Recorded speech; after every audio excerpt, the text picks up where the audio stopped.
Halo anak-anak semua, apa kabar kalian semuanya? Semoga kalian sehat dan masih semangat untuk belajar di rumah kalian masing-masing. Pada kesempatan kali ini kita akan belajar bersama-sama tentang pertumbuhan dan perkembangan hewan. Materi pembelajaran kita hari ini di tema 1 subtema 3 ya. Baik anak-anak, sebelum kita lanjut ke materi, Pak Guru mau bertanya, apakah anak-anak memiliki hewan peliharaan di rumah? Apabila ada, apakah anak-anak pernah memperhatikan atau mengamati hewan peliharaan tersebut melahirkan? Baiklah anak-anak, untuk mengetahuinya, mari kita belajar tentang pertumbuhan dan perkembangan hewan serta cara berkembang biaknya. Pertumbuhan merupakan suatu proses bertambahnya jumlah sel tubuh pada hewan yang disertai dengan bertambahnya ukuran tubuh, bertambahnya berat tubuh, serta bertambahnya tinggi tubuh pada hewan. Pertumbuhan bersifat tetap, yang artinya tidak bisa kembali seperti semula.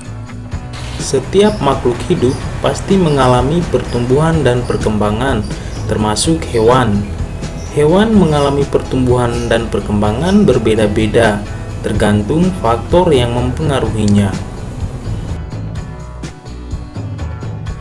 Contoh, kalian memiliki beberapa hewan peliharaan di rumah, namun ukuran tubuh hewan peliharaan pertama lebih kecil dibandingkan ukuran tubuh hewan peliharaan lainnya.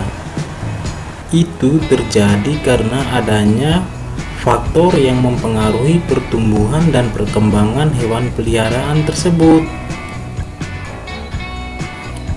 Nah, anak-anak, faktor yang mempengaruhi pertumbuhan dan perkembangan hewan antara lain: yang pertama adalah faktor internal atau faktor yang terdapat dalam tubuh hewan itu sendiri.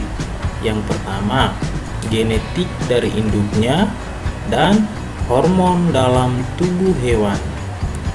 Yang berikut adalah faktor eksternal atau faktor yang terdapat di luar tubuh hewan, antara lain makanan dan minuman, aktivitas tubuh, suhu udara, oksigen, dan sinar matahari.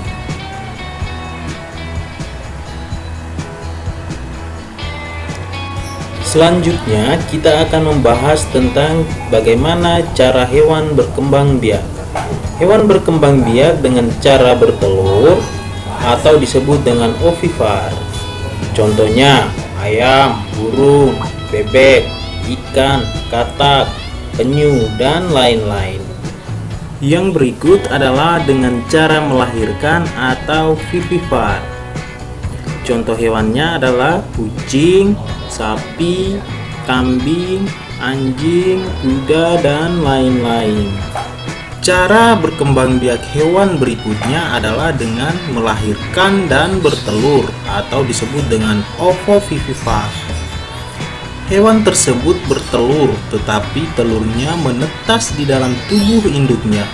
Lalu induknya tersebut mengeluarkan anaknya dengan cara melahirkan. Contoh hewannya antara lain buaya, ular kobra, kadal, dan lain-lain. Sekarang kita lanjut pembahasan satu persatu ya, mulai dari ayam. Ayam merupakan hewan yang berkembang biak dengan cara bertelur. Ayam hidupnya di darat. Ciri-ciri ayam antara lain tubuh memiliki bulu, memiliki 2 kaki, memiliki paru, bernafas dengan paru-paru, berkembang biak dengan cara bertelur. Berikut fase pertumbuhan ayam. Dimulai dari telur, telur menetas, kemudian anak ayam, dan selanjutnya ayam muda, dan terakhir adalah ayam dewasa. Contoh hewan bertelur lainnya adalah Kupu-kupu. Fase hidup kupu-kupu dimulai dari telur, selanjutnya telur menetas menjadi ulat atau disebut dengan larva. Ulat tersebut melepaskan kulitnya dan menjadi kepompong atau disebut dengan pupa. Nah, selanjutnya menjadi kupu-kupu muda dan yang terakhir adalah kupu-kupu dewasa. Berikut adalah katak. Fase hidup katak antara lain yang pertama dimulai dari telur, selanjutnya menetas menjadi kecebong atau berudu, dan setelah itu menjadi kecebong atau berudu berkaki. Nah, dari kecebong atau berudu berkaki selanjutnya menjadi katak muda berekor. Nah, setelah itu baru menjadi katak dewasa. Selanjutnya adalah nyamuk. Nyamuk merupakan salah satu jenis hewan yang dapat menyebarkan penyakit mematikan. Misalnya, penyakit demam berdarah. Perkembangan nyamuk dikarenakan banyaknya genangan air. Oleh karena itu, kita harus selalu membersihkan lingkungan dan membuang benda-benda yang sudah tidak dipakai lagi agar tidak menjadi tempat perkembangbiakan nyamuk.